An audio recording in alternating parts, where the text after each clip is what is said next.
Hi, this is the President of Space. I am currently aboard Space Force 1, orbiting Blurbatus 5, hoping that the Blurbasians will sign a very important treaty to prevent a galactic war, but instead of this, let's talk about the game I'm currently making.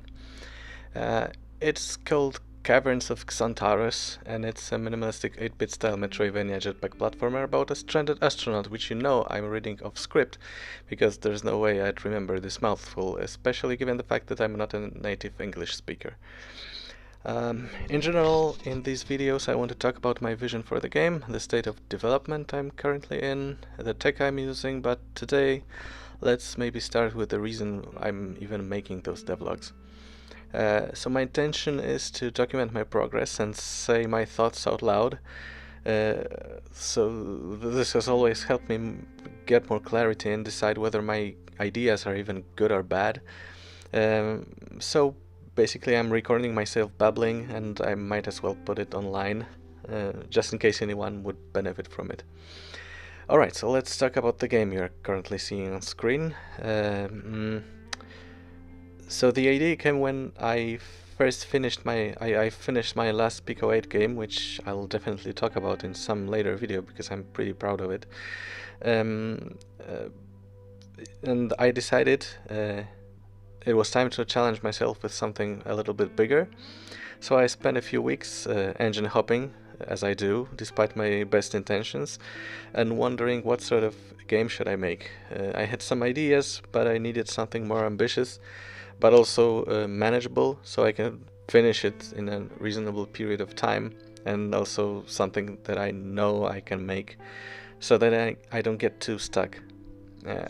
And I remembered some really great Flash Metroidvania games I played a couple of years ago, especially Endeavor, The Ruins of Maki Itsha, or however it's supposed to be pronounced.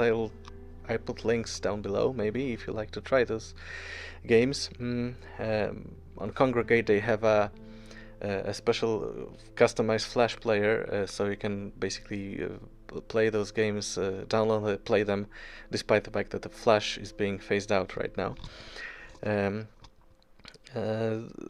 These were very short, but also pretty simple and great fun, so I thought, well, maybe I should make something like this.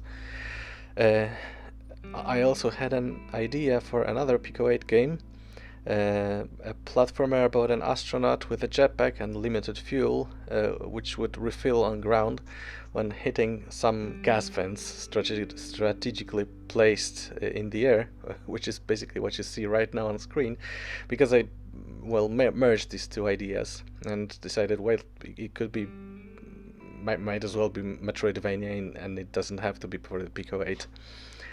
And thus Caverns of Xantares were born. So as you can see, I started this devlog pretty late in the development stage.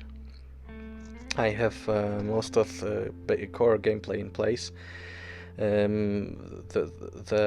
All the variables are set to a reasonably sensible levels, such as, you know, drag, the hovering force, and the walking, so that it feels like it's a little bit slidey, so it feels like on the moon or something.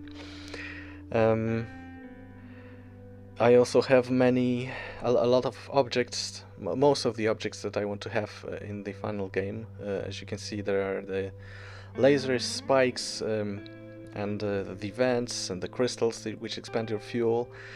There are also moving robots, which I have not put anywhere in the game yet, and also locked doors, buttons to open those doors, and some of these monitors which I haven't figured out what they're supposed to be doing yet. So basically I have the first area more or less completed and playable, and I have a little bit of a problem because I want to tell the game story visually through environment art, and you know, this is your usual lost planet of an ancient civilization, that has collapsed, and I wanted to fill the environment with the remnants of this civilization, uh, so that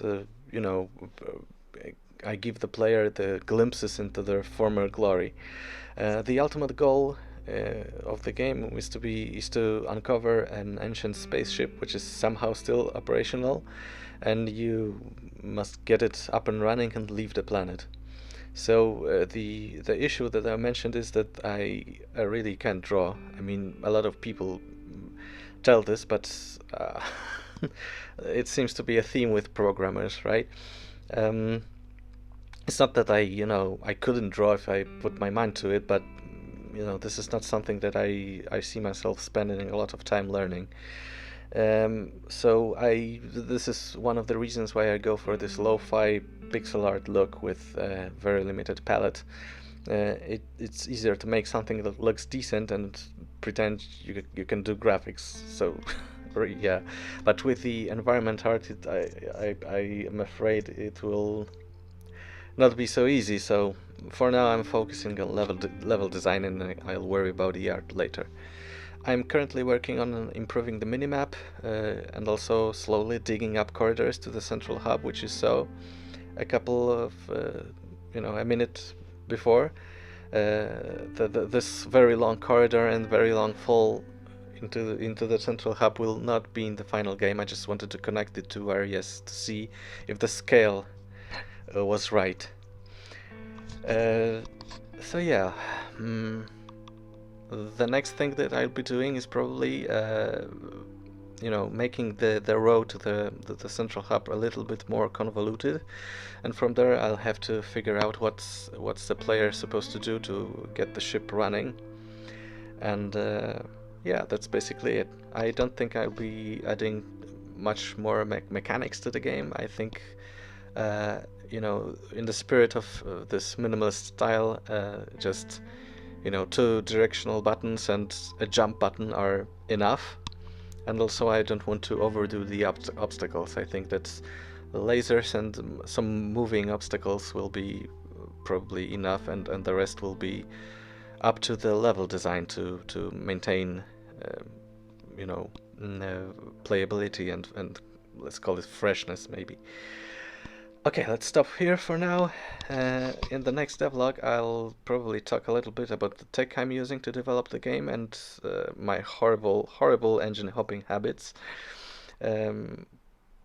I'll probably also make a video about how it is to develop, games, being a father and having a full-time job. And no, I will not play any, smooth electronic jazz and tell you how great it is, because it's freaking hard sometimes.